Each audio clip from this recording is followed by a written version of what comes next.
Hello and welcome to Baking with Alistair. It's been highly asked for and here we go, we're going for our debut of Baking with Alistair. Now you might be wondering what is on the menu today. Well, don't you worry, we have a special. Right here we're making top-notch Alistair A-class brownies. Now you might be wondering what ingredients do you need. They should be on the list here. So make sure we've got all those in before we get started. Now what's rule number one? That's right, wash your hands. Luckily I've prepared mine earlier, so let's just jump right into it. Let's go. So your setup should look a little something like this. You've got some butter, you've got some chocolate chips, I've got some Lindt chocolate, no, Thornton's chocolate even, just to give it that extra bit of razzmatazz. Now what I think we're going to do is we're going to start it nice and simple and just jump right into it, but make sure you've got all of your ingredients right there just so they're within hand's reach. Can't stress that enough. There's nothing more pressurising when you're looking for those chocolate chips at the key moment and you can't find them. That can easily be game over right there, so be prepared for any situation. So what do you think step one is? If you think it's just grabbing everything and chucking it in the bowl, you're wrong. What you need to do is go over to the oven, preheat that to 180. That's going to make sure it's nice and warm by the time we actually put the brownie mix in to make it rise properly. I can't stress enough how important that is. If you mess this up, the whole recipe can be ruined. Don't worry about the clock, that's wrong. What we're going to do, we're going to turn this on to fan assist and then turn this all the way to 180. I like to put it to 200 while it's warming up, just to give it a higher number to work towards. It can always cool down. It's always important to keep in mind the scale of what we're doing. So we're going to have these scales to make sure we keep the scale correct. The scale is really important in making sure you get the right amount. Imagine if we added all this flour. You're going to have a bad time. Now first thing on the recipe is going to be the 4 large eggs. I've got these ones here. So let's open the box and see what's inside. Cracking stuff. Gonna grab an egg. Classic egg. Can't beat this egg. Crack it on the side with a strong tap to the edge of the bowl. Make sure you do this on the bowl that you're actually going to be using. You might be wondering, why Alistair? Why the eggs first? It's not even first on the ingredients list. Well, fun fact, the shell can sometimes go in the bowl. Not for me, but sometimes for amateurs like yourself. We're going to whack it on the side of the bowl and see what happens. Perfect crack. Absolute perfection. Look at that, you've got one in there already. That's 1 down and 3 to go. As I said, 4 eggs in total. Second egg coming up. Let's hope it can be as perfect as the first. Oh, good crack. And another perfect yolk delivery. You might be getting some bits of shell in yours. Don't worry, it's common for one of your first times to get shell in the bowl. You can always pick it out with your fingers or a spoon. There's an urban myth saying that you can use eggshell to get out eggshell, but that's just stupid, because then there's more eggshell. After that excellent display, the eggs have now been retired to the fridge from whence they came. It's now time to start measuring out the other ingredients with the scales as I mentioned earlier. The first thing on the list is the caster sugar. Now you might be wondering, what is caster sugar and why do I have granulated? Well, I would honestly say it doesn't matter, because sugar's sugar and it's going to end up pretty sweet regardless. 375 grams is the needed amount. You can see grams on this dial here. Some people have a digital one, but I use analog. just make sure it's set to 0 before you put anything in. I've made that mistake before and it doesn't end up well. Let's go for 375 grams.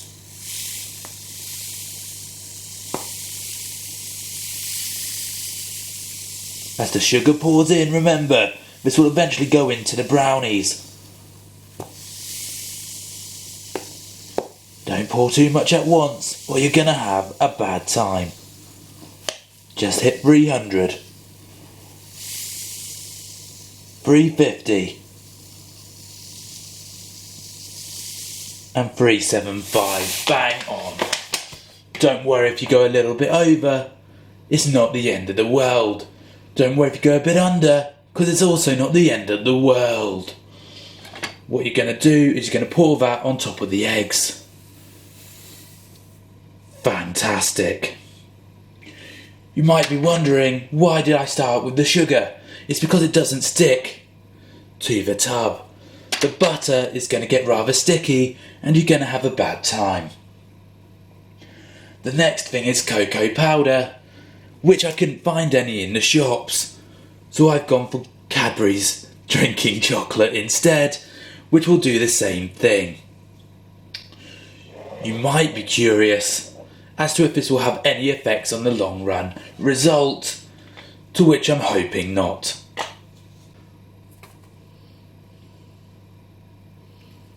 As it gets added, you can see I've again reached the perfect amount. Simply pour that into the egg mixture.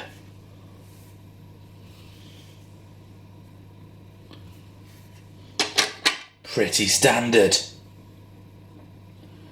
You've now got self-raising flour to add. You might be wondering, how much self-raising flour do you need? You obviously didn't pay attention at the beginning when I added the ingredients. 100 kilograms. Nope, 100 grams should be sufficient.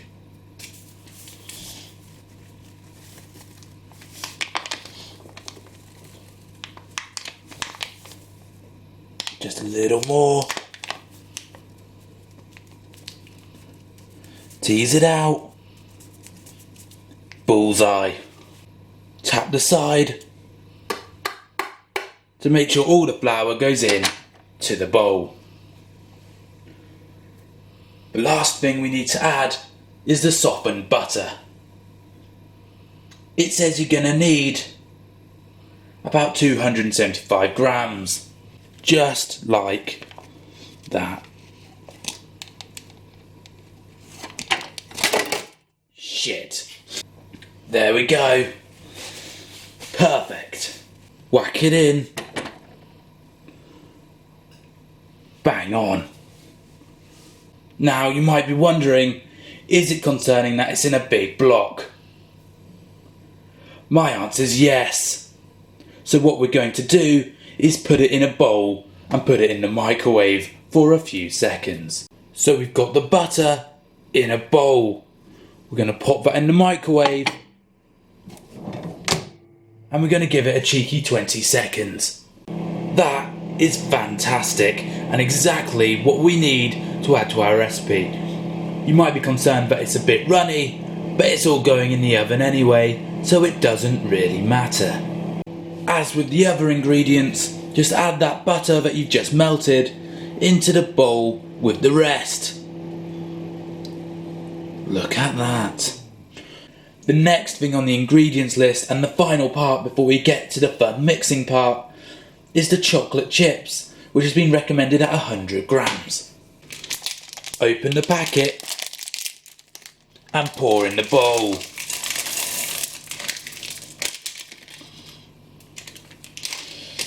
You might be thinking, nuts. I really like nuts. And that's fine. We've got some roasted chopped nuts right here. Let's add this to the mixture. Should do nicely. The nice thing about hazelnut is that it also adds just a bit of texture.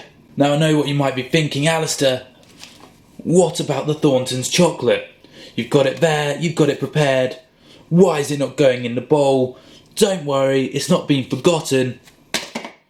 We're just waiting till later.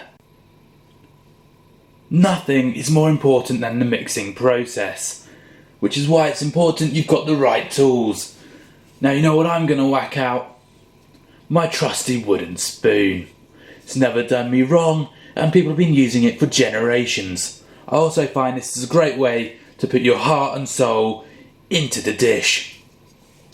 You're going to want to get your spoon, angle it like so, and properly get in. An electric whisk is easier, but it doesn't get that personalisation. Fantastic. First off, I'd like to say congratulations on making it this far. This really shows that you're quite a pro in the kitchen. Now you might be wondering, why do you have no baking paper in there? I find it's difficult to get the brownies off afterwards. So what we're going to do is going to use some of that leftover butter we had earlier. Here we go. Just want to go with the grain and create a thin layer of butter all over the pan. This is commonly known as the moment of truth, but it's not, because we can't see the final results yet. You're going to take this mixture and try and evenly distribute it over the pan. It's oven time. In the top.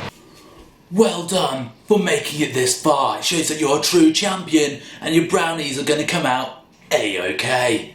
That's the Alistair seal of approval if you followed all the steps so far. Now it's easy to think, boy golly and gee willikers, I've got 40 minutes to spare. What to do now? Well, I've got two things you can do. One, hit that subscribe button, and two, make a comment below to see what you want to see baked next. It can be daunting, as I know I'm quite a big celebrity, but I do read them all and I reply to every comment. If you want to see how to make a victorious sponge, just let me know. I'm more than happy to do another tutorial just for you. At this point, you want to have about 10 to 15 minutes left on the clock before those brownies are going to be fully risen and looking perfect. However, we haven't forgotten about that lovely Thornton's chocolate. We're going to add this to the bowl we used earlier. We should still have some residue butter from when we melted it earlier. You might be thinking, Alistair, surely you want to clean out that bowl. To which I say no. No, I don't. Well done, class. You've made it this far, and your brownie should be looking pretty top notch. However, mine have just come out the oven, and I want to warn you that from this point onwards, viewer discretion is advised. In the baking world, things don't always go to plan. And when things go wrong, you've got to be able to adapt. Adapt and survive. Oh, bollocks. That's not quite turned out as I planned. Now I've brought on my mum to explain what's gone wrong. Okay, viewers. This is what happens when your son uses too large a tray, so the mix is too thinly spread, and you leave it in for the same amount of time and it burns all around the edges. As I said earlier, it's all about scale. It certainly is. Right, now let's see if I can salvage this operation with some intuitive know-how from my years of experience. Why are you talking in that voice? This is my voice. I'm Chef Alistair. You might be wondering how we're going to fix this dire situation. To which I say I've got the perfect answer. But first, let's melt down this chocolate, as this is going to be instrumental in making it look and taste superb. So part of how we're going to salvage this operation is with all this chocolate. In addition to the Thorntons, we've got the leftover chocolate chips and the butter in the bowl. We're going to place this in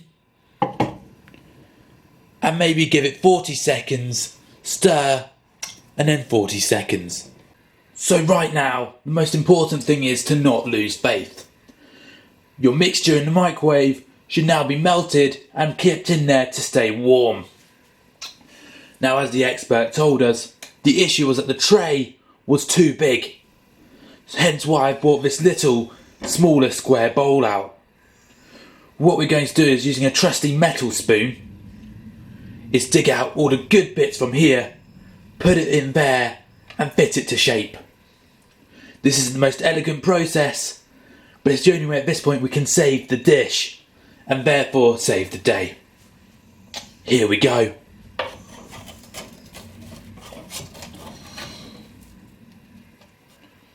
The important thing is to just get it all in and break it up. I think this is going, all things considered, quite well. We're going to use this glaze to smooth over the top of the brownie.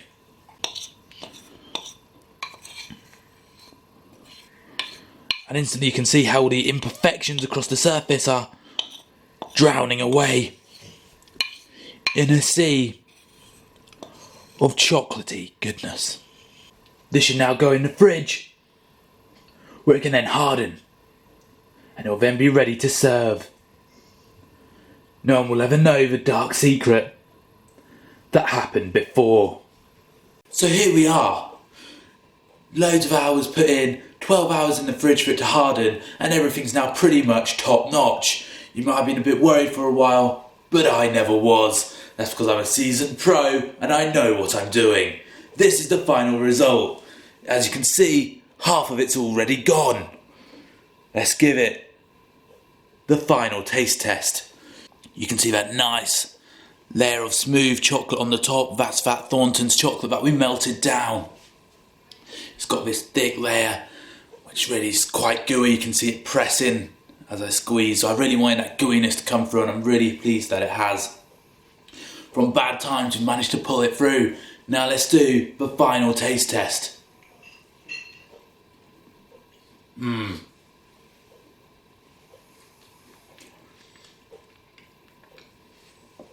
That's top quality. So what have we learned today? Well, number one, tray size is important. Don't forget to measure your equipment. Remember, it's all about scale. And number two, you don't need to rely on these kits. You can do it by yourself, and it ends up with quality results. Stay tuned next week and let me know what you want to learn.